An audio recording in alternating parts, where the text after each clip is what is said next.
율법은 다가올 좋은 것들의 그림자일 뿐 그것이 실제의 형상 그 자체는 아닙니다. 그러므로 그것은 해마다 끊이지 않고 들은 똑같은 제사들을 통해 나오는 사람들을 결코 온전하게 할 수 없습니다.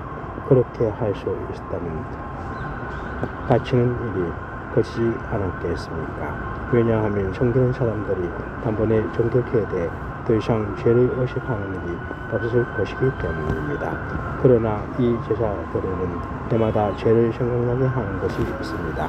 이는 황소나 염소의 피가 죄를 제거하지 못하기 때문입니다. 그러므로 그리스도께서 세상에 오시면서 이렇게 말씀하셨습니다. 주께서는 제물과 헌물을 원하지 않으시고 오히려 나를 위해 한 몸을 예비하셨습니다. 주께서는 번제와 속죄를 기뻐하지 않으셨습니다. 그래서 내가 말했습니다. 보십시오. 하나님 저에 대해 두루마리 책에 기록된 대로 제가 주의 뜻을 행하러 왔습니다. 앞에서 주께서는 제물과 헌물과 번제와 속죄제를 원하지도 않으시고 기뻐하지도 않으십니다. 그런데 그것들을 율법을 따라 드리는 것들입니다. 라고 말씀하실 때 그는 보십시오. 내가 주의 뜻을 행하러 왔습니다. 라고 덧붙이셨습니다. 그리스도께서 첫 번째 것을 폐기하신 것은 두 번째 것을 세우기 위함이었습니다. 이러한 뜻 가운데 예수 그리스도께서 단번에 자기 몸을 들이심으로 우리가 거룩하게 됐습니다. 모든 제사장은 날마다 서서 섬기며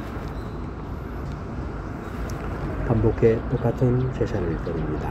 그러나 그것들은 결코 죄를 제거할 수 없습니다. 그러나 그리스도께서는 죄에 대해 단번에 영원한 제사를 드리시고 하나님 오른편에 앉으셨습니다. 그분의 모습이 그분의 발날에 굴복할 때까지 기다리고 계십니다. 그분은 단 한 번의 제물로 거룩하게 된 사람들을 영원히 온전하게 만드셨습니다.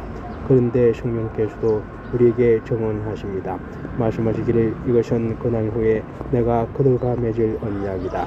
내가 내 율법을 그들의 마음에 두고 그것을 그들의 생각에 새겨줄 것이다. 주께서 말씀하신다. 라고 하신 후에 덧붙여 말씀하시기를 내가 그들의 죄와 그들의 불법을 다시는 기억하지 않을 것이다. 라고 하십니다. 이와 같이 죄와 불법이 용서된 곳에서는 더 이상 죄를 위한 헌물이 필요 없습니다. 그러므로 형제 여러분, 우리는 예수의 피로 인해 지증소에 들어갈 단단한 마음을 갖게 됐습니다. 그 길은 예수께서 우리를 위해 휘장을 통해 열어놓으신 새롭고 산 길입니다. 그런데 이 휘장은 바로 그분의 육체입니다.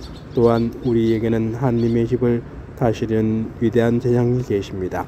우리가 제약된 양심으로부터 마음을 깨끗이 씻고 맑은 물로 몸을 씻었으므로 확신에 찬 믿음과 참된 마음으로 하나님께 나아갑시다.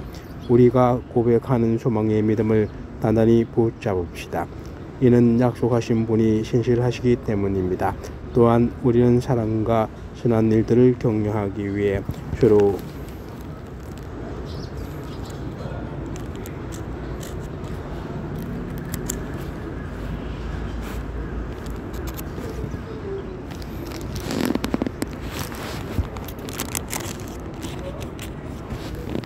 돌아봅시다.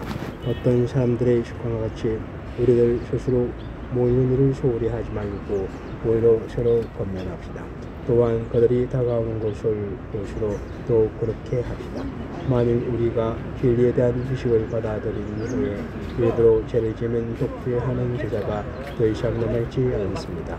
모두 떨린 마음으로 심판을 기다리는 것과 대적하는 사람들을 삼켜버릴 연연한 불만 남아있습니다. 모세의 율법을 거부했던 사람도 도시의 정인의 정언에 의해 동정을 받지 못하고 죽게 됩니다.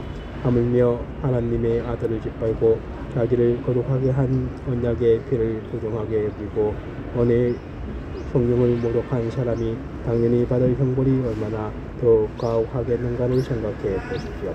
원수 갚는 것은 내게 속한 것이니 내가 갚아주겠다라고 말씀하시고 또다시 주께서 자기 백성을 심판하실 것이다 라고 말씀하신 분을 우리는 알고 있습니다. 살아계신 하나님의 손에 빠져들어가는 것은 무서운 일입니다. 여러분은 빚을 받은 후에 고난 가운데 큰 싸움을 이겨낸 지난 날들을 기억하십시오. 여러분은 때로 비방과 한난을 당함으로 공개적인 구경거리가 되기도 했고 또 때는 이렇게 살아가는 사람들이 동료가 되기도 했습니다. 또한 감옥에 갇힌 사람들과 함께 아파하고 여러분이 재물을 빼앗는 것도 기쁨으로 감당했습니다. 이는 여러분이 보다 나은 영원한 재물이 있는 줄 알았기 때문입니다. 그러므로 여러분은 담대함을 버리지 마십시오. 이는 그 담대함이 큰 상을 가져올 것이기 때문입니다. 여러분이 하나님의 뜻을 행한 후에 약속을 받기 위해서는 인내가 필요합니다. 잠깐 후면 오실 그분이 오실 것이니 지체하지 않으실 것이다. 그러나 내 어인은 믿음으로 말미암아 살 것이다.